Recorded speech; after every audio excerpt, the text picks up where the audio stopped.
Committee জিন্দাবাদ। অন্য অত্যাচারের বিরুদ্ধে সত্যি যেন কালবৈশাখী হুমায়ুন কমিটি জিন্দাবাদ। বাংলার একটাই বাদ হুমায়ুন কমিটি জিন্দাবাদ। একটা কথা আছে, যখন যখন অত্যাচার হবে তখন তখন প্রতিবাদ করবে মানুষ। হ্যাঁ বন্ধুগণ, এটা যুগে যুগে হয়ে আসছে। আজ বর্তমান প্রেক্ষাপটে গোটা পশ্চিম বাংলাতে যেভাবে টিএমসি বিজেপি যেন কয়েনের এপিট ওপিট হয়ে গেছে, সে অন্যায় অবিচারের বিরুদ্ধে দাঁড়িয়েছে একমাত্র আমাদের হুমায়ুন কমিটি, আমাদের চেয়ারম্যান সাহেব। আমি চাইবো ওনাকে কিছু বলার জন্য, একটু সবাই হাততালি দিয়ে। হ্যালো হ্যালো,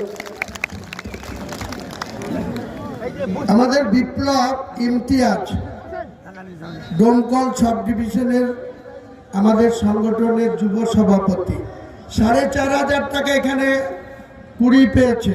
কারো যদি হয় একটু খোঁজ করে বিপ্লবের সঙ্গে নিয়ে নেবেন। 4,500 টাকা এখানে পাওয়া গেছে। কারো পকেট থেকে খোয়া গেলে বা পড়ে গেলে একটু দয়া করে নিয়ে নেবেন। আজকে কোথা থেকে শুরু করব সেটাই একটু চিন্তা ভাবনা করতে হচ্ছে। কারণ এই জনকল্যাণ মাঠে এর আগেও যখন আমরা কংগ্রেস করতাম, আমার রাজনৈতিক জীবন শুরু হয়েছিল 1982 সালে।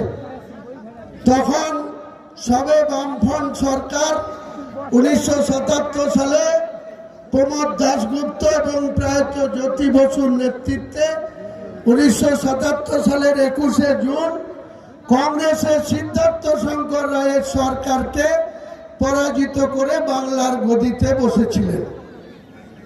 72 থেকে 77 সিদ্ধার্থ শঙ্কর রায় যে 5 বছরের মন্ত্রিসভা চালিয়েছিলেন, এই বাংলায় সিদ্ধার্থ শঙ্কর রায় একজন বিখ্যাত ব্যারিস্টার ছিলেন।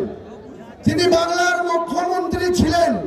তার মন্ত্রিসভায় সেই সময় বাংলায় মুসলিমদের পার্সেন্টেজ ছিল মাত্র 17%, মাত্র 17%। আর সিদ্ধার্থ শঙ্কর রায়ের মন্ত্রিসভায় 16 জন মন্ত্রী ছিলেন, তার মধ্যে 11 জন পূর্ণমন্ত্রী। 11 জন পূর্ণমন্ত্রী। মমতা বন্দ্যোপাধ্যায় পুলিশ মন্ত্রী, সেটা ছিল ডক্টর মোতাহার হোসেন। বীরভূমের মোরাডাই থেকে নির্বাচিত ডক্টর মোতাহার হোসেন ছিলেন পুলিশ মন্ত্রী। কলকাতা থেকে নির্বাচিত আব্দুর